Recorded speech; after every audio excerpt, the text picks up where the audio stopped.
इनके मन में थोड़ी सी एक सिरहन आई। साला वैसे ही ठंड लग रही है, वैसे ही माहौल आज का डरावना है, चारों तरफ कोहरा है, और फिर ऐसे किसी की आवाज आई जो कि दिखाई नहीं दे रहा है। ब्लडी सत्य के आज के इस हैरान कर देने वाले बहुत ही ज्यादा खौफनाक से अनोखे एपिसोड में मैं आप सभी लोगों के सामने नीलकंठ नाम के व्यक्ति के साथ घटी हुई इतनी डरावनी घटना की कहानी लेकर आ गया हूं ना, जिसे सुनकर आप लोग ये सोचने पर मजबूर हो जाएंगे कि हमें थोड़ी देर के लिए डरना है या फिर हमेशा हमेशा के लिए खौफ में चले जाना है। दरअसल ये घटना उनके साथ भी कुछ इस कदर से घटी थी कि वो भी उस सिचुएशन से बहुत जल्दी बाहर नहीं आ पाए थे, और फिर उनके साथ कुछ ऐसा हो गया था जिसे मैं आप लोगों को आसान शब्दों में कभी बयां भी नहीं कर सकता। कहानी के फ्लो के साथ आगे बढ़िए, बड़ा मजा आएगा आज की कहानी सुनकर। चलिए चलते हैं सन 1964 में और शुरुआत करते हैं इस खौफनाक खतरनाक घटना की कहानी की। तो नीलकंठ नाम के ये व्यक्ति उत्तर प्रदेश के गांव में रहकर अच्छी खासी अपनी परिवार के साथ अपनी जिंदगी काट रहे थे। इनके परिवार में इनके माता पिता, इनके 3 भाई और इनकी पत्नी भी थी। दरअसल सीन ये था कि बचपन से ही जो नीलकंठ जी थे ना, पढ़ाई लिखाई में बहुत बढ़िया थे। इनके भाई और ये खुद अपने ही गांव के एक मात्र स्कूल में पढ़ते थे, अलग अलग क्लासेस में पढ़ते थे। अंग्रेज़ों के ज़माने का खोला हुआ ये स्कूल था भाई, बड़ा बढ़िया वाला स्कूल था। लेकिन ना इनके जो भाई थे, 2 बड़े भाई और एक छोटा वाला भाई, उनका ना पढ़ाई में ज़्यादा मन नहीं लगता था। लेकिन नीलकंठ जी को पढ़ाई में बड़ा मज़ा आता था। इसी वजह से जब वो अपना कंप्लीट किए ना पढ़ाई, तो गांव के सभी लोग बोलने लगे कि गांव में देख लेना सबसे बड़ी नौकरी नीलकंठ को ही मिलेगी। और बस इसी एक चीज़ के साथ ये नौकरी की तलाश में लग गए। बड़े हो चुके थे ना, अब नौकरी की उम्र आ गई थी। कुछ ही समय में अब शादी भी करवाने की बात चल रही थी, क्योंकि पहले के ज़माने में शादी बहुत जल्दी हो जाया करती थी। लेकिन ये जिद में थे कि मेरी पूरी पढ़ाई कंप्लीट होगी, उसके बाद मैं नौकरी वोकरी ढूंढने लगूंगा, तो फिर देख लेना, फिर शादी करवा देना या फिर नौकरी मिलने के बाद ही कराना भाई। लेकिन सीन ये था कि शादी वादी की बात बहुत नज़दीक आ गई थी, तो ये जगह जगह पे अपना जो फॉर्म वॉर्म होता है ना, वो भेजने लगे। फिर हुआ ऐसा कि इनको किसी एक कंपनी से अच्छा पॉजिटिव रिस्पॉन्स आया। दरअसल ये जो कंपनी थी, ये जो ऑफिस था, इनके गांव से 16-17 किलोमीटर की दूरी पर था। वो एक थोड़े बड़े टाउन में था। जैसे ही वहाँ से पॉजिटिव रिस्पॉन्स आया, यहाँ पर चटमंगनी पटबिहा हो गई। रिस्पॉन्स लेटर में लिखा हुआ था कि नीलकंठ जी, हमको आपकी क्वालिफिकेशंस बहुत पसंद आई है। हम चाहते हैं कि आप इतनी इतनी तारीख से ज्वाइनिंग कर लें। ये दिसंबर की पहली तारीख होगी। आपको पूरे हफ्ते में मंडे, ट्यूसडे, वेंसडे, थर्सडे तक काम करना पड़ेगा और 3 दिन की आपकी छुट्टी होगी। इतनी इतनी पगार होगी। कृपया 9-9:15 बजे के आसपास दिसंबर की पहली तारीख को पहुंच जाए। जैसे ये लेटर नीलकंठ जी ने पढ़े और परिवार के सारे लोगों ने देखे, तो अलग ही खुशी की लहर इस पूरे खानदान में दौड़ पड़ी, क्योंकि इतनी बड़ी नौकरी पहली बार किसी को यहाँ पर ऐसी मिली थी। फिर क्या था, आखिरकार वो वाला दिन आ गया जब ये अपनी नौकरी करने के लिए सुबह 8 बजे उठ के अपने ऑफिस के लिए निकले। 8:30 बजे इनको अपने गांव के बस स्टॉप से बढ़िया बस मिल गई। 9 बजे के आसपास ये अपने उस टाउन में पहुंच गए जहां पर इनका ऑफिस था। वहां से बस कुछ ही मिनटों की, यानी 2 या 3 मिनट की वॉकिंग डिस्टेंस पे ही इनका ऑफिस था। आज का दिन तो इतना अच्छा गया यार, जिसकी कोई लिमिट नहीं थी। नहीं, आज कोई भूतिया एक्टिविटी नहीं हुई है। अब थोड़ा सा आपको इनका रूटीन समझाता हूँ। इनका कैरेक्टर बैठ गया, अब इनका रूटीन समझो। सीन ये था कि नीलकंठ जी जहाँ पर रहते थे, जिस गांव में, जिस घर में, वहाँ से लगभग 1 किलोमीटर चल के इनको बस स्टॉप तक आना पड़ता था, और यहाँ से इनको बस मिलती थी। और ये बस लगभग आधे घंटे का सफ़र तय करके एक दूसरे टाउन में पहुँचती थी जहाँ पर इनका ऑफिस था। ये इस टाउन में अपनी बस से उतरते थे और 2 मिनट तक पैदल चलकर अपने ऑफिस पहुंच जाया करते थे। इसी वजह से ये सुबह 8 बजे तो अपने घर से निकलते थे, लेकिन शाम के 7:15 बजे अपने घर पर पहुंचते थे, क्योंकि ये अपने टाउन से 6:30 बजे के आसपास बस पकड़ते थे, जो कि 7 बजे के आसपास इनके गांव पहुंचाती थी और 15 मिनट इन्हें घर पहुंचने में लगते थे। अभी तक सब अच्छा चल रहा था, किसी तरह की कोई भी तकलीफ नहीं थी। इनको जॉब करते करते पूरे पूरे 20 दिन हो चुके थे। एक दिन इनके ऑफिसर इनके सामने आते हैं, बोलते हैं, भाई नीलकंठ, हम तुम्हारी परफॉर्मेंस से बड़े खुश हैं। आज ऑफिस का थोड़ा एक्स्ट्रा काम है, वो निपटाओ। आज तुम अपनी 6:30 बजे वाली बस नहीं पकड़ पाओगे, रात वाली पकड़ना। नीलकंठ जी को बहुत अच्छे से पता था कि रात में 10 बजे एक बस है, लेकिन परिवार वालों को तो किसी को बताया नहीं है भाई कि आज हमें ऑफिस से आने में लेट हो जाएगा। परिवार वाले, घर वाले लोग, मेरी पत्नी नई नई जो आई हुई है, मेरे भाई लोग बड़े टेंशन में आ जाएंगे। अरे ठीक है यार, ऑफिस का काम है, ऑफिस के लोग सारे खुश है, काम करने बैठ गए। ऑफिस के एक एक इंसान अपना काम कर करके घर की तरफ निकलने लगा। फिर क्या था, रात में 9 बजे के आसपास नीलकंठ जी का काम पूरा कंप्लीट हो गया और वो भी चौकीदार को बाय बाय बोल के बस स्टॉप के लिए निकल पड़े। लेकिन बस तो रात के 10 बजे आने वाली थी ना। 10 बजे आई, अब वो बस से उतरे। अब जब वो बस से उतरे ना, तो दिन भर की बहुत थकान हो गई थी। यार देखो, ऐसा नहीं होता कि सिर्फ शारीरिक मेहनत करो तो ही थकान होती, नहीं, मानसिक मेहनत करो तो उससे ज्यादा थकान कई बार होती है। आप खुद नोटिस कर लेना। तो ये बहुत देर से लगे हुए थे, ऑफिस से काम करने में लगे हुए थे, इस वजह से बहुत थक गए थे। अब ये जिस बस स्टॉप में उतरे अपने घर जाने के लिए, जहाँ से इनका घर 1 किलोमीटर की दूरी पर था, उस दिन ना ऐसा हो गया था कि ठंड बहुत ज़्यादा लग रही थी। नीलकंठ जी सोच रहे थे कि यार जल्दी जल्दी मैं अपने घर को पहुंचूं। ये बढ़िया से अपने बस से उतरे और पैदल पैदल घर की तरफ जाने लगे। एक छोटी सी चीज़ मैंने आप लोगों को स्टार्टिंग में नहीं बताया कि ये जिस बस स्टॉप में उतरते थे अपना घर जाने के लिए ना, वहां से इनके घर तक का जो रास्ता था वो इतना क्लियर और इतना प्रॉपर रास्ता नहीं था, क्योंकि मैं सन 1964 की बात कर रहा हूं, एक छोटे गांव की। तो बात यह है ना भाई कि वहां पे ना ऐसे प्रॉपर रोड वोड नहीं बनी रहती थी छोटे गांव में इतने पहले, क्योंकि ज्यादा समय नहीं हुआ था अंग्रेजों को गए हुए। तो वहां पे बहुत सिंपल सी कच्ची रोड रहती थी, कई बार पगडंडियों का रास्ता भी होता था। तो इनका जो घर जाने का रास्ता था ये थोड़ा कच्चा रास्ता था और फिर वो लिटरली पगडंडी वाला था। पगडंडी बहुत सारे लोगों को नहीं समझता होगा, मैं बताता हूँ। एक ऐसा रास्ता होता है ये कि जहाँ पर ना उबड़ खाबड़ रहता है सब कुछ, पत्थर वत्थर निकले हुए हैं, झाड़ी वाड़ी रोड में उग गई है, ऐसे रास्ते को पगडंडी वाला रास्ता कहा जाता है। रास्ते से ही पानी बहकर जा रहा है, ऐसे रास्ते होते पगडंडी। तो थोड़ा सा कच्चा रास्ता था, लगभग आधे किलोमीटर का, और फिर आधे किलोमीटर का पगडंडी वाला रास्ता था भाई। अब आज बहुत ज़्यादा ठंड थी, चारों तरफ कोहरा था और साथ ही साथ अच्छा खासा अंधेरा भी था। ना जाने आज चांदनी रात ढंग से हुई नहीं थी या फिर कोहरे ने ही पूरे आसमान को खतरनाक तरीके से ढक डाला था। ना जाने क्यों आज का ये माहौल एक अजीब सा डर मन में बैठा रहा था। ये बढ़िया बस से उतरे और घर की तरफ बढ़ चले। ये कच्चा रास्ता कंप्लीट किए ही है कि थोड़ी आगे जाकर एक खजूर का पेड़ आया। उस खजूर के पेड़ को जैसे इन्होंने क्रॉस किए ना, पीछे से किसी की आवाज आई, अरे नीलकंठ, इतनी रात गए, यहां से कहां जा रहे हो? ये घबरा गए, रुके, ये किसकी आवाज है? पीछे पलटकर देखने लगे, लेकिन कोई भी दिखाई नहीं दिया। दिखाई दिया तो दूर दूर तक सिर्फ एक घना अंधेरा, क्योंकि ना ही कोई स्ट्रीट लाइट थी और ना ही, जैसा मैंने बताया, चांदनी रात थी। कोई दिखाई नहीं दिया। इनके मन में थोड़ी सी एक सिरहन आई, साला वैसे ही ठंड लग रही है, वैसे ही माहौल आज का डरावना है, चारों तरफ कोहरा है, और फिर ऐसे किसी की आवाज आई जो कि दिखाई नहीं दे रहा है। नीलकंठ जी ने उस आवाज को इग्नोर किए, कुछ मिनट रुक के और फिर वापस से अपने घर की तरफ चलने लगे। लेकिन अब 2-4 कदम आगे बढ़े हैं कि एक और खजूर का पेड़ आया और इस पेड़ के पास से भी इन्हें आवाज आई, अरे नीलकंठ, इतना क्यों घबराते हो? मैं हूं माधव।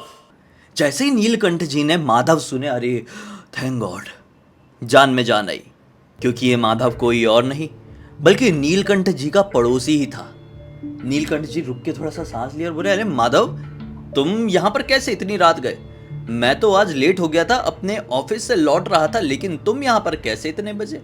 क्योंकि इस समय वक्त हो रहा था लगभग 11:15 का, और 11:15 इतने पुराने जमाने में एक छोटे गांव में बहुत ज्यादा समय होता था। तो नीलकंठ जी के दिमाग में आया कि यार इतनी रात गए, कोई अपने घर से बाहर कैसे निकल सकता है? आधी रात हो चुकी है। फिर अचानक से सोचे, हो सकता है शौच के लिए आया हो, क्योंकि घर में पहले तो बाथरूम्स होते नहीं थे। चलो चलो, मैं भी घर की तरफ जा रहा हूं, तुम भी चल लो। माधव, वैसे भी इस रास्ते के बारे में लोग उल्टी सीधी बातें कहते हैं कि यहाँ से अकेले नहीं गुजरना चाहिए। पता नहीं ये रास्ता कैसे बदनाम होना शुरू हो गया। मैं तो रोज अपने ऑफिस यहीं से आता जाता हूँ, मुझे तो कुछ भी समझ में नहीं आया है, मुझे तो कुछ भी गड़बड़ नहीं लगा है। ऐसा नीलकंठ जी बोले जा रहे हैं और पीछे से माधव की की आवाज आ रही है। बस ये चलते जा रहे हैं और माधव के कदमों की और हूं की आवाज आ रही है। माधव पीछे से ज्यादा बात नहीं कर रहा था, सिर्फ रिस्पॉन्स दे रहा था। अभी तक नीलकंठ जी को माधव दिखा नहीं था, सिर्फ उसके चलने की आवाज आ रही थी, जैसा मैंने कहा, क्योंकि अंधेरा बहुत ज्यादा था। कुछ मिनट तक चलने के बाद इस पगडंडी को भी ये दोनों ने क्रॉस कर दिए। फिर आया एक छोटा सा तालाब। इस तालाब के थोड़ी ही आगे जाके नीलकंठ जी का घर लग जाना था। लेकिन जैसे ये तालाब के पास पहुंचे तो बस्ती आ गई थी, और ऑब्वियसली उस जमाने में लाइट थी, भले ही कम होती थी लेकिन थी। लोग घरों के सामने भी रात बेरात लालटेन लटका कर रखते थे, क्योंकि जो बहुत छोटे गांव के होते थे उनको ये भी डर होता था कि कोई जंगली जानवर हमारे घर के आसपास ना जाए, घर में घुस के हमारे बच्चों को उठाकर लेकर ना चले जाए। इसलिए लालटेन लटका कर रखते थे, क्योंकि जानवरों को ज्यादातर रोशनी से और आग से डर लगता है। तो जैसे ही माधव जी उस तालाब तक पहुंचे तो थोड़ी रोशनी दिखी और माधव जी को अपने घर की एक दीवार दिखने लगी, इस साइड वाली। अब अचानक से नोटिस किया कि अरे पीछे से कुछ चलने की आवाज नहीं आ रही है, माधव कहाँ चले गया। तुरंत पलटे और देखे क्या कि माधव तो है ही नहीं। ये शॉक्ड, दूर दूर तक का विजन दिखाई दे रहा है, क्योंकि लिटरली बस्ती लग चुकी थी और रोशनी दिखाई दे रही थी। माधव दिखाई नहीं दे रहा है यार, कहाँ चले गया। ये रुक के आवाज भी लगाए, माधव माधव कहाँ हो तुम। इतने में ही नीलकंठ जी को याद है, अरे हो सकता है इस वाले रास्ते से निकल गया हो, क्योंकि जैसे ही तालाब लगा था उसके 2 कदम आगे चल के ही एक लेफ्ट में रास्ता कट गया था। इनको ऐसा लगा कि हो सकता है माधव उस तरफ से बढ़ गया होगा, क्योंकि उस तरफ से उसका घर नज़दीक पड़ता है। मैं सीधे सीधे जाता हूँ। माधव जी 4 कदम चले ही हैं कि अचानक से इनके दिमाग की घंटी बजी। माधव की तो मृत्यु लगभग 1-1.5 महीने पहले हो चुकी थी। बस इनका दिमाग खराब हो गया। बोले ये क्या था, ये चीज मुझे पहले क्यों नहीं याद आई। नीलकंठ जी वहीं के वहीं खड़े होकर रह गए। ठंडी हवा चल रही है, कुत्तों के रोने की आवाजें सुनाई दे रही है, कहीं से उल्लू चिल्ला रहे हैं, चमगादड़ झड़ झड़ झड़ झड़ झड़ झड़ झड़ करके इनके ऊपर नीचे मंडरा रहे हैं। इनका दिमाग काम नहीं कर रहा है। एक चमगादड़ तो उड़ के एकदम इनके कान के नजदीक से गया, तब ये रियलाइज किए कि मुझे यहाँ पर खड़े खड़े तो 10-15 मिनट हो चुके हैं और यहाँ पर माधव तो आ ही नहीं सकता था, क्योंकि माधव की मृत्यु तो 1-1.5 महीने पहले ही हो चुकी है। ये गड़बड़ा के अपने घर की तरफ वापस से बढ़े और फिर जैसे ही अपने घर की दीवार तक पहुंचे हैं, उन्हें माधव का घर भी दिखाई दिया थोड़ी आगे। डर के वहीं पे फिर से सहम गए और माधव के घर के दरवाजे की तरफ देखने लगे, जो बंद था।